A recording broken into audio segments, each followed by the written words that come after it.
The train slid through the early morning fog like a quiet thought moving across the forest, its windows trembling with the soft rhythm of wheels against steel. And Clara, a woman who had not slept in 3 days, felt the world blur into muted shades of green and gray as she sank into her seat. She carried the kind of exhaustion that clings to the bones rather than the mind, a heaviness shaped by choices she wasn't sure were hers anymore, and 1,000 unanswered questions about where her life had begun to drift away from her. When the man sat beside her, tall, understated, with a presence that felt more like an echo than a person, she barely acknowledged him, yet something in the way he settled into the seat, quiet and self-contained, made her spine loosen as though her solitude were no longer a burden, but a shared silence. Outside, the trees moved like slow waves, bending and shimmering beneath the soft light of dawn, and she found herself stealing a glance at him as he traced the condensation on the window with the side of his thumb. There was a gentleness to him, a stillness that seemed deliberate, as if every breath he took was measured by an inner weight she could not see. Their first exchange, a brief smile when their eyes met, a quiet acknowledgement that neither intended to prolong, felt like nothing at all. Yet it lingered in the air between them with the faint electricity of something unnamed. Minutes expanded into a soft, unexpected companionship. She noticed the book resting loosely in his hand, pages dog-eared and worn, as though he had carried it through too many chapters of a life he no longer fully inhabited. He noticed the tremor in her fingers when she reached for her coffee, the way she exhaled as if rehearsing 1,000 unsaid truths. Neither spoke, yet their silence deepened, settling into a rhythm that felt startlingly natural. Two strangers tethered not by conversation, but by the shared, unspoken knowledge that they were both running from something they hadn't yet dared to face. When the train dipped into a valley thick with drifting mist, she let her head lean slightly toward the window, her breath fogging the glass, and he felt the subtle shift of air between them, the warmth of a presence he hadn't expected to notice. The world outside disappeared into white, and for a moment it felt as though the two of them were suspended in a space untouched by time, a space where nothing was demanded, where their secrets remained safely unspoken, and where simply existing beside another human being felt like the first inhale after too long holding one's breath. But beneath the fragile calm, there was something else stirring, an invisible thread tightening, an inexplicable familiarity blooming in the quiet. She felt it in the way her pulse softened. He felt it in the sudden ache behind his ribs, as though recognition had struck him before memory could explain why. And while neither of them knew it yet, this gentle, accidental beginning, this morning wrapped in fog and quiet proximity, was the moment their separate lives began to lean, almost imperceptibly, toward crossing lines they had both sworn to avoid. The train continued its quiet descent through the deepening forest, the fog thinning just enough to reveal the skeletal silhouettes of towering pines, their dark trunks rising like guardians of a world untouched by human haste. Clara felt the stillness pressing closer, as though the forest itself were leaning toward the train to listen, and the man beside her shifted almost imperceptibly, his posture relaxing into the rhythm of the journey. She tried to focus on her book, but every sentence blurred the moment she sensed his breath steady beside her, the gentle cadence of someone who carried silence like a second skin. It unnerved her, and yet strangely calmed her. Their first words came not from intention, but from accident. The train lurched around a curve, sending her pen rolling across the floor, and he bent to catch it with a reflex born of instinct rather than thought. When he handed it back to her, their fingers brushed, a fleeting, delicate contact that neither expected but both felt as distinctly as a spark traveling along a frayed wire. She thanked him softly, trying to mask the tremor in her voice, while he offered a quiet nod that carried more warmth than he seemed ready to express. For the first time, she allowed herself to look at him fully. There was a quiet gravity to his features, eyes shaded with a depth that suggested sleepless nights, a jawline tightened by old sorrow, hands steady but faintly marked by nervous tension. His presence felt at once familiar and entirely foreign, like a melody she had heard long ago but could not place. And when he spoke, his voice was low and textured, the kind that felt as though it had been shaped by unspoken stories. "The forest is thicker today," he murmured, glancing toward the window. "It almost feels alive." Clara followed his gaze. The trees swayed in a slow, synchronous dance, the wind threading through them with a whisper that sounded eerily deliberate. Something tightened in her chest, not fear, but recognition of a sensation she hadn't felt in years. Connection. She found herself telling him, almost without realizing it, that she used to come to forests like these as a child, that they had been her refuge long before she learned how to flee. He listened without interruption, his attention unwavering, as though her words were something delicate he was afraid to disturb. The train began to slow unexpectedly, the engine exhaling a long, strained sigh, and a faint ripple of unease passed through the carriage. He frowned, leaning slightly forward as the forest thickened around them, the tracks disappearing into dense shadows. Clara felt her heartbeat quicken, not from danger, but from the sudden intimacy of shared uncertainty. When the train finally shuddered to a halt in the middle of the woods, the silence that followed was so profound it felt as if the world were holding its breath. Passengers exchanged confused glances, but before any announcements came, Clara and the man beside her found themselves caught in a moment that felt suspended, charged, strangely sacred. No one moved. No one spoke. The forest pressed closer still, its branches tapping softly against the metal hull as though urging them inward. She exhaled first, a soft breath she hadn't realized she had been holding. He turned toward her with a look that wavered between concern and something else, something like recognition or fate, or the unsettling sense that their meeting carried weight neither of them yet understood.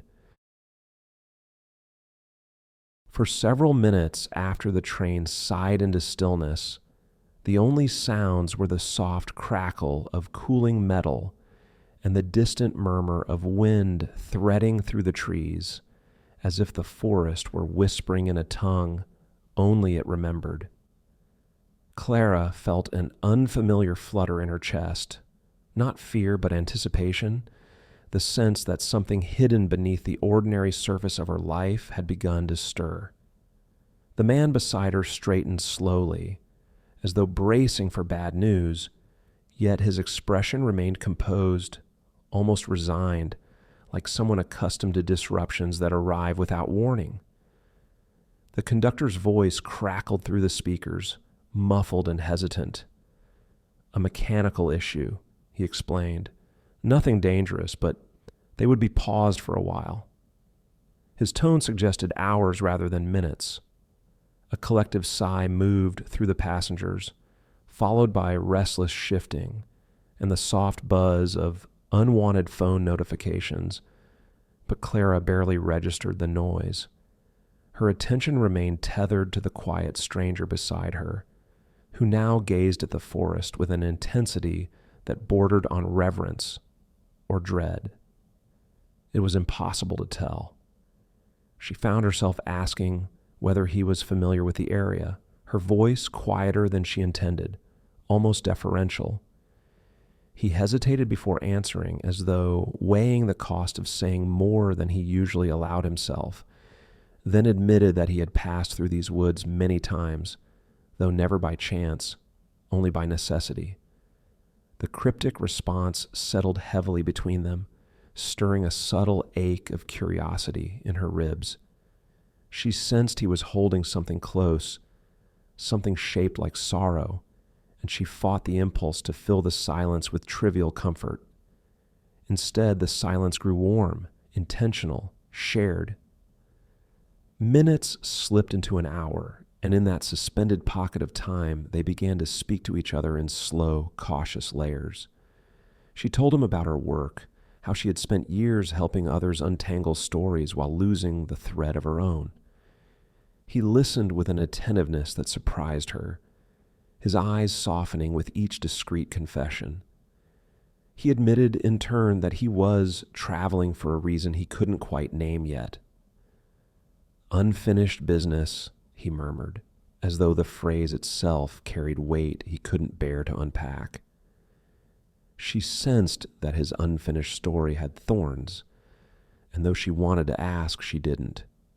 She simply waited, present, patient, for him to choose whether to let her closer.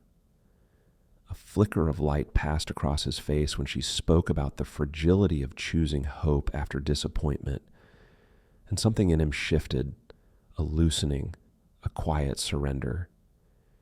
He told her that the forest had once meant something to him, though he hadn't stepped into it for many years. His hand, resting loosely on his knee, tightened briefly, the knuckles paling. She felt the tug of wanting to offer comfort, to place her hand gently over his, but she resisted. She sensed he wasn't ready for touch, only truth. Outside, mist curled around the train windows, softening the world into a watercolor of muted greens and blues. Shadows drifted between the trees like memories searching for a home.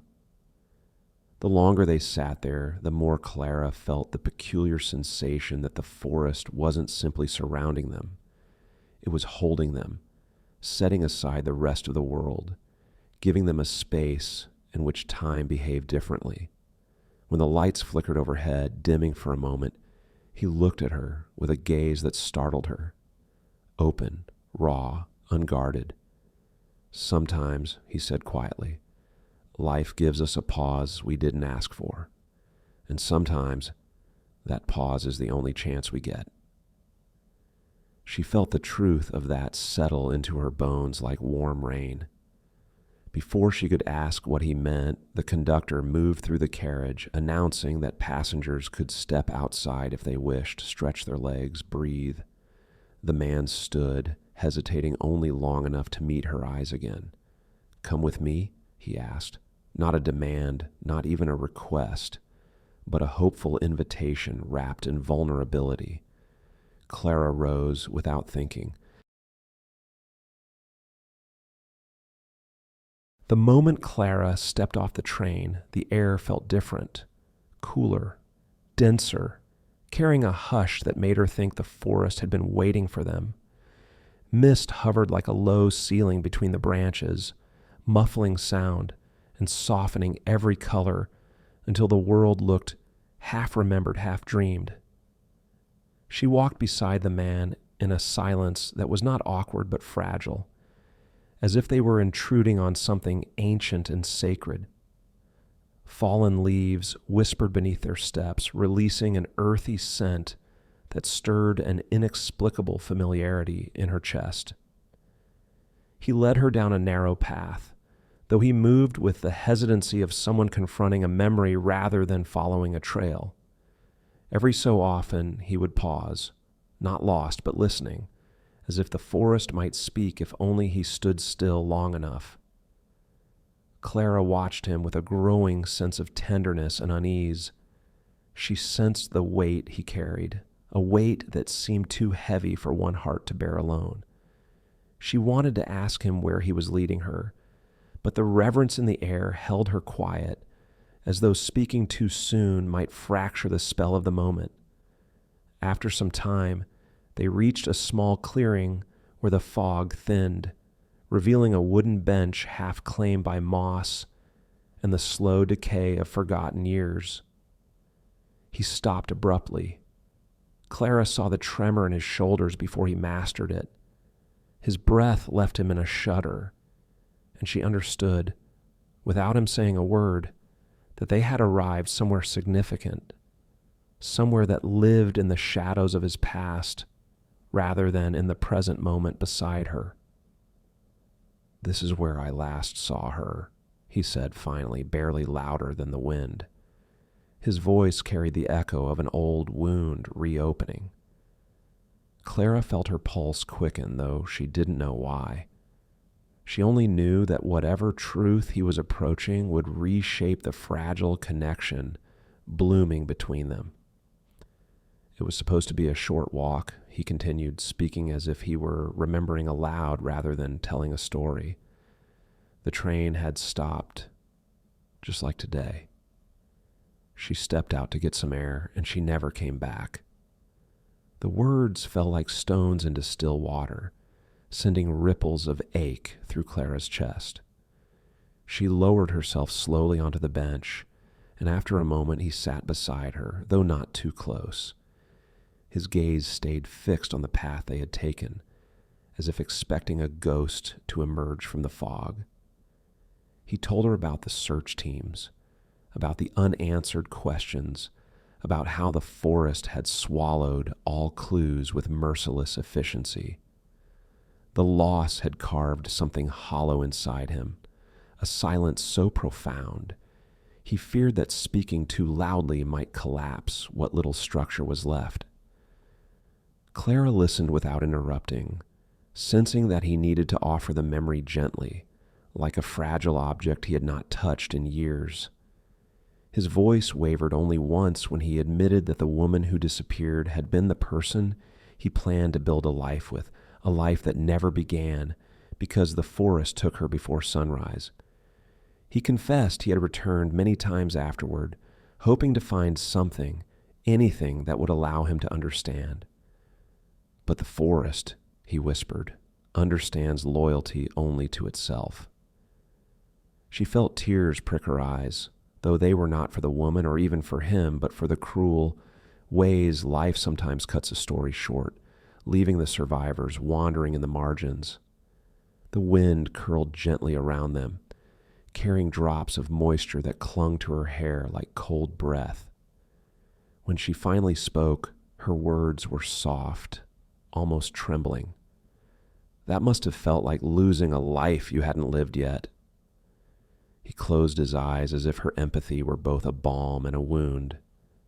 "It did," he murmured. "And after that, I never boarded this train again, not until today." Something shifted inside Clara then, a fragile click like a lock turning in a door she didn't realize she'd been guarding. She understood that the man beside her was not simply carrying grief. He was trapped within it, frozen in a moment time refused to release him from. And yet she also sensed that by bringing her here, intentionally or not, he had taken his first step towards stepping out of the past shadow. But just as the clearing began to feel like a place of quiet revelation, a distant shout broke through the fog, the conductor calling passengers back to the train. The spell dissolved.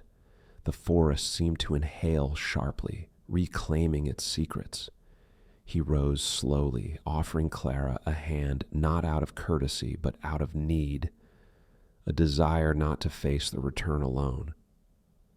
She took it, her fingers warm against his cold, trembling ones.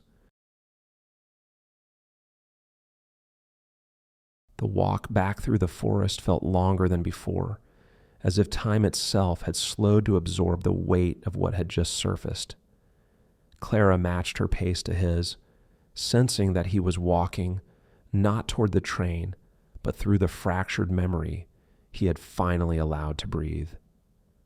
The fog thickened behind them like a closing curtain, swallowing the clearing and the unspoken ghosts that lingered there. By the time they reached the train, her heart was thudding with a mixture of sorrow and an inexplicable, tender ache she hadn't expected to feel for a man she had met only hours earlier. Passengers were already climbing aboard, brushing leaves from their coats, speaking in hushed tones as though the forest's solemnity had followed them. Clara and the man, Elias, she now reminded herself, though his name somehow felt too intimate for what they had shared and yet not nearly intimate enough, paused at the steps. Neither moved.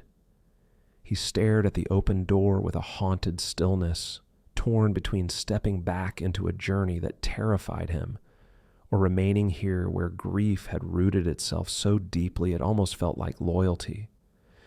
It was Clara who broke the paralysis by softly touching his sleeve, a gesture so light he could have imagined it, but he didn't. He drew a slow breath and boarded, his hand gripping the rail as if anchoring himself to something solid for the first time in years. Clara followed, unsure if she belonged beside him, but unable to walk away. They sat in the same seats as before, the forest drifting past the window in soft gray streaks. But now everything felt changed, as though the air between them carried a pulse. For a long while, neither spoke.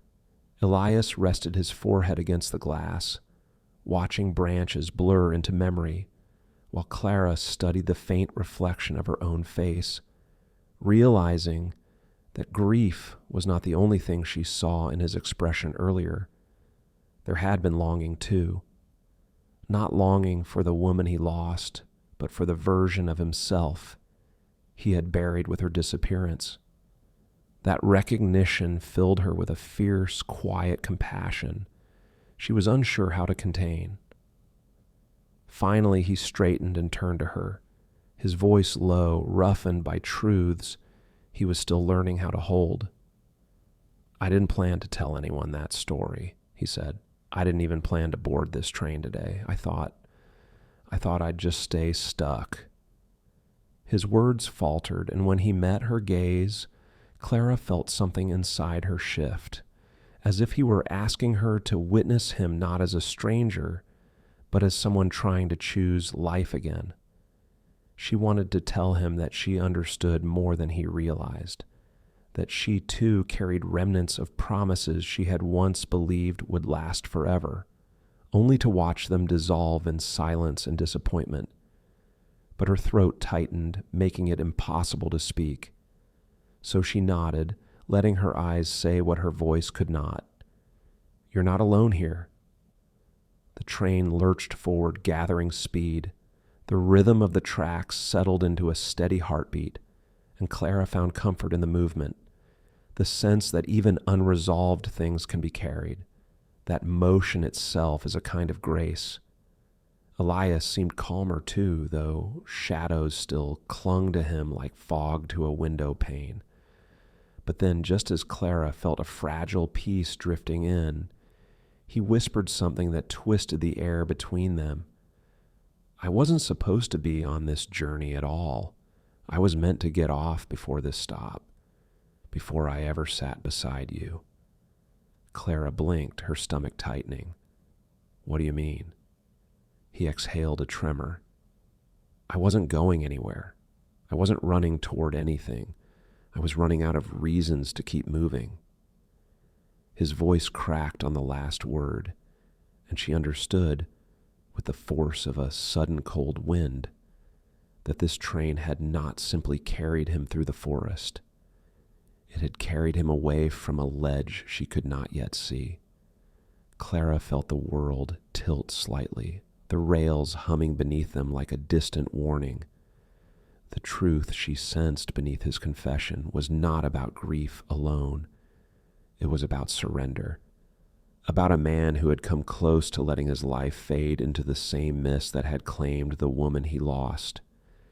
She reached for him instinctively, placing her hand over his, grounding him in a way she wasn't sure she had the right to do.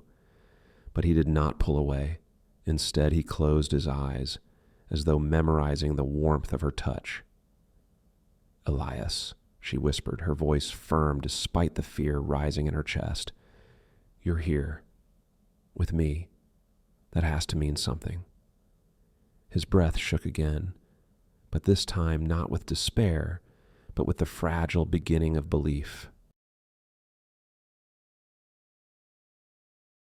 The forest thinned as the train moved onward, revealing long ribbons of morning light stretching between the trees, soft gold, filtering through branches as if the world itself were trying to warm the cold places inside them.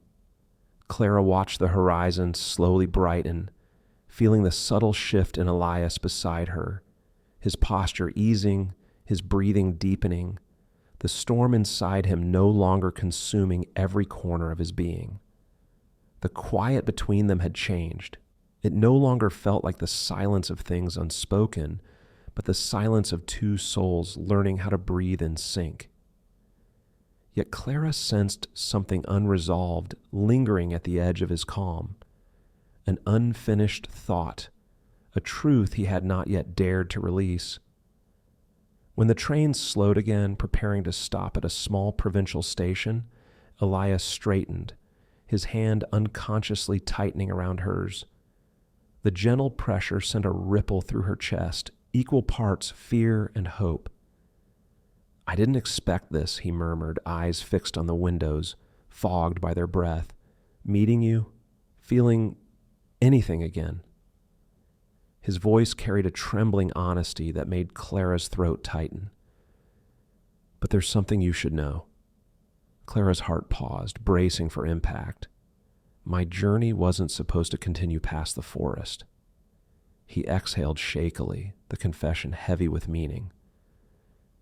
"I had planned to get off somewhere no one would look for me. I wasn't planning to return home. I wasn't planning to return anywhere."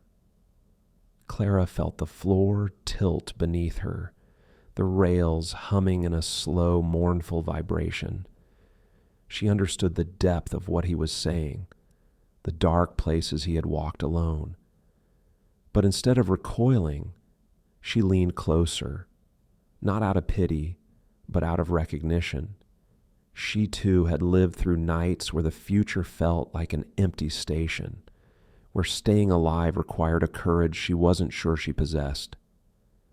"Elias," she whispered, her voice trembling yet steady enough to carry weight, "you're still here. Whatever brought you onto this train, you chose to stay." He looked at her then, really looked, and the vulnerability in his gaze was raw enough to cut through every layer of fog that had shielded him from the world. Passengers shifted around them, gathering their belongings, unaware of the way time had suspended in the narrow space between their hands. The train eased to a stop, doors sliding open with a gentle sigh. A few people stepped out, boots crunching on frost-tipped gravel. Elias remained seated, his jaw tight, his eyes flicking between the exit and Clara's face, as though standing at a crossroads far greater than the one outside. Clara swallowed, summoning courage she didn't know she still carried. "You don't have to decide everything now," she said softly. "Not your future, not your past, not even what this—" Her voice faltered, but she pushed through it. "What this connection means.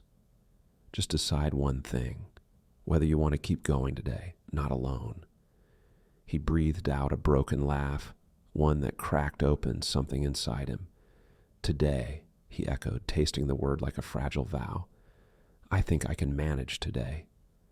And with that he stood, not to leave the train, but to remain on it, the simplest decision and yet the bravest he had made in years. Clara rose beside him, relief blooming quietly in her chest, steady and warming as sunlight on cold skin.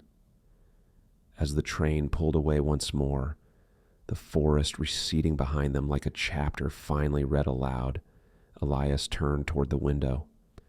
The reflection of Clara beside him softened the lines of sorrow, deepened by years of silence. For the first time since the journey began, he allowed himself to imagine a tomorrow that wasn't shaped solely by grief. Clara felt his fingers brush hers again, tentative, searching. And this time she intertwined her hand with his, fully grounding him with a certainty she had not felt in a long time. The gesture was small, but the meaning behind it vast, not a promise of forever, not a declaration of love, but a choice to continue forward in the same direction, one day at a time. Outside, the last traces of fog lifted from the rails, revealing a path of quiet, unwavering light stretching ahead. The journey that was meant to last only one day had already begun to change them, and neither knew where it would lead. But as long as they remained facing the same horizon, the unknown no longer felt like something to fear. It felt like possibility. Thank you for listening. I'm grateful you chose to spend this time here. New stories arrive every week, and I hope you'll return for the next one.